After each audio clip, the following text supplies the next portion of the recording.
Hello everyone, I am Deepika and today we're going to study the history of English literature. We'll do Anglo-Saxons, Normans and we'll study about the Anglo-Norman age as well.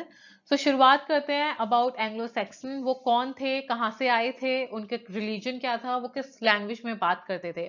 Anglo-Saxons basically वो invaders, वो उन्होंने England में अपना rule जमाना शुरू किया था around 650 और एंग्लो-सैक्सन पीरियड सर्वाइव किया था 650 से लेके 1066 तक. इतने टाइम तक उन्होंने इंग्लैंड पे रूल किया और जब वो इंग्लैंड आए थे तो वहां पे जो प्रोमिनेंट एक रिलीजन था वो क्रिश्चियनिटी था. तो यहाँ पे इन्होंने भी इम्ब्रेस्ड क्रिश्चियनिटी, इन्होंने अपनाना शुरू किया क्रिश्चियनिटी को एक रिलीजन की तरह खुद. और ये लोग आए कहाँ से थे? वो इमिग्रेंट्स थे. इमिग्रेंट्स वो लोग होते हैं जो अपनी कंट्री को छोड़ के दूसरी कंट्री में हमेशा बसने के लिए आते हैं. And Anglo Saxons had come to England to stay forever and they were from northern Germany and southern Scandinavia. तो ये कहाँ से आए थे? एक जगह तो नदर्न जर्मनी हो गई और दूसरी आपका सदर्न स्कैंडिनेविया. तो ये यहाँ से आए थे, इन्होंने इंग्लैंड में इन्वेट किया और वहां पे बस गए. They spoke Anglo Saxon language which is also known as Old English. तो जो वो लैंग्वेज बोलते थे उसको हम ओल्ड इंग्लिश, इसलिए जिसको हम ओल्ड इंग्लिश की तरह रेफर करते हैं वो एक्चुअली एंग्लो सेक्सन की लैंग्वेज थी. बहुत सारी राइटिंग यहाँ पे इस टाइम पे टेक प्लेस कर रही थी क्योंकि लिटरेचर और लैंग्वेज दोनों ही चीजें बहुत फ्लरिश कर रही थी. लिटरेचर जो आपकी ओरल लिटरेचर है कि आप एक जगह बैठे हो, ग्रुप में किसी को स्टोरी बता रहे हो, फिर आप वो ग्रुप जाके कहीं और स्टोरी बता रहा है, तो ओरली इस तरीके से ट्रांसमिट हो रहा था आपका लिटरेचर. और poetry was the main important writing form. Poetry लिखी जा रही थी बहुत ही मेजर तरीके से, और जो मेजर टॉपिक्स थे जिनके बारे में लिखी जा रही थी, पहला था आपका रिलीजन, दूसरा वॉर और तीसरा ट्रायल्स ऑफ डेली लाइफ. मतलब दिन के हर काम, आपके डेज, चोर्स एंड दिनचर्या जिसको हम बोलते हैं. और रिलीजन यहाँ पे मैंने मेंशन किया है pagan and Christian. Christianity because they had embraced Christianity, तो एक वो रिलीजन उनका हो गया था. और पेगन मतलब कि वो जो गॉड्स को आप एसोसिएट करते हो, जैसे आप मार्स को बोलते हो गॉड ऑफ वॉर, तो इसी तरीके से वीनस, डीडो, ये सारे के सारे आपके कौन हैं? Pagan God's.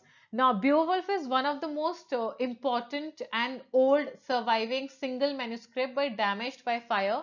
तो एक ऐसी ओल्ड सर्वाइविंग अभी तक जर्मनिक एपिक है जो बहुत बहुत सबसे ज्यादा लंबी है और ओल्ड इंग्लिश में लिखी गई है, लेकिन पूरी की पूरी ये सही सलामत नहीं है क्योंकि कुछ हद तक ये जल गई.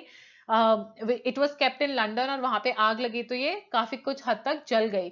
लेकिन it is very important. It is a complete epic, the oldest surviving Germanic epic as well as the longest most important poem in Old English. तो उसके बेसिकली आपको बता रही है एक हीरो के बारे में जो अपने स्ट्रगल, किस तरीके से वो फाइट करता है एक मॉन्स्टर के साथ, और जो हीरो के वर्च्यू होते हैं, ऑनर, लॉयल्टी, करेज, इन सबको किस तरीके से दिखाया गया है इसमें. It's all about that and much more. बहुत सारी राइटिंग इस टाइम पे एनोनिमसली हो रही थी, मतलब आपको नहीं पता था कि कौन लिख रहा है. उन राइटिंग को लिखी जा रही थी बट ऑथर्स के या पोएट्स के नाम नहीं है. और बीरी की ये जो हमारी इजलेस्टिकल हिस्ट्री है ये भी बहुत ज्यादा इंपॉर्टेंट है राइटिंग में उस टाइम की. नॉर्मन्स के बारे में पढ़ते हैं. नॉर्मन्स बेसिकली वो द नेटिव्स ऑफ नॉर्मंडी, वो नदर्न रीजन ऑफ फ्रांस से आए थे. जिस तरीके से एंग्लो सेक्सन हमारे जर्मनी से और स्कैंडिनेविया से थे, ये हमारे कहाँ से आए थे? नदर्न रीजन ऑफ फ्रांस से. और ड्यूक ऑफ नॉर्मंडी हमारे यहाँ पे विलियम थे. William was the Duke of Normandy. और इस टाइम पे इन्होंने बहुत ही ज्यादा अपना दायरा बढ़ाना शुरू कर दिया था. उन्होंने इसी तरीके से, जिस तरीके से एंग्लो सेक्सन ने इन्वेट किया था इंग्लैंड में, अब नॉर्मन्स की बारी थी कि वो इंग्लैंड पे अटैक करने वाले थे.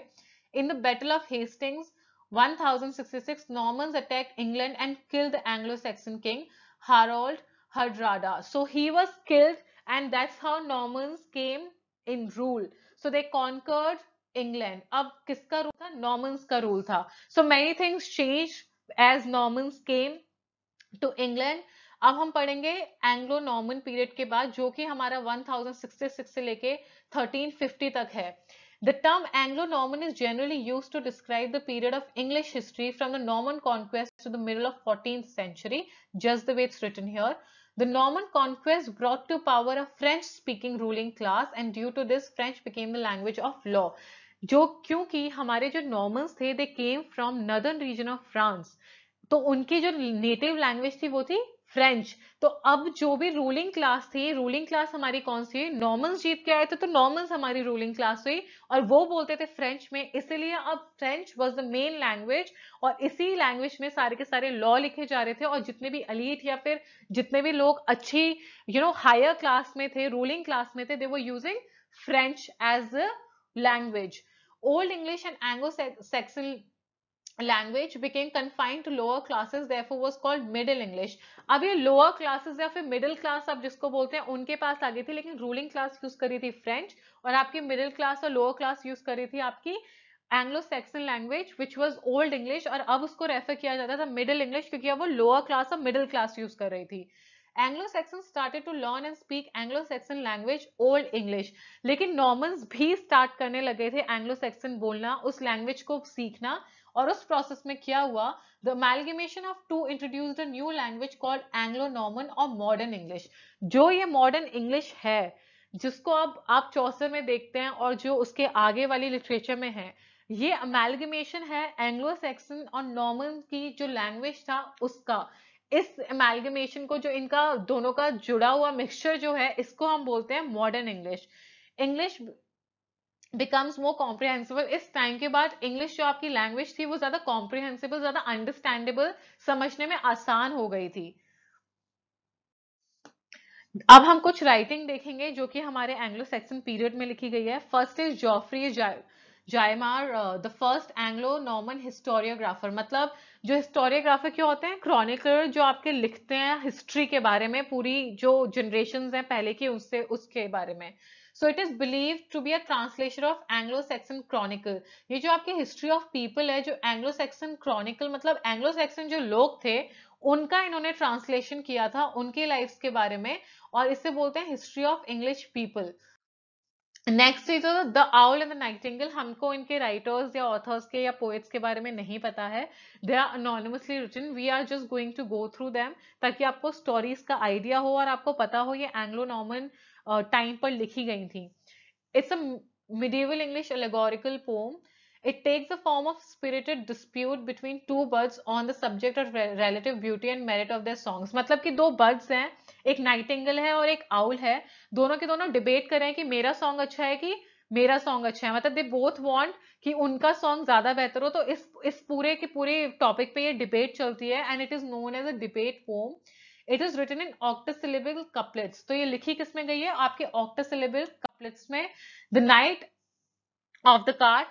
It narrates the story of adulterous relationship between Lancelot and Arthur's queen Guinevere. मतलब कि जो adulterous मतलब not pure, not legitimate relationship between Lancelot and Arthur's queen Guinevere. तो बेसिकली आपको यहाँ पे पोएट दिखा रहा है किस तरीके से Lancelot is completely blindly in love with this queen and he is doing all the foolish things. So the poet is mocking all the people who fall in love and then they do stupid things and idiotic acts. Through the foolish actions of love-struck Lancelot, the author satirizes love and mocks the effects of perpetual love on those who pursue it. So this was about it. I hope you've understood it कि Anglo-Saxons कौन थे, Normans कौन थे और किस तरीके से हमारी Anglo-Norman age came into being.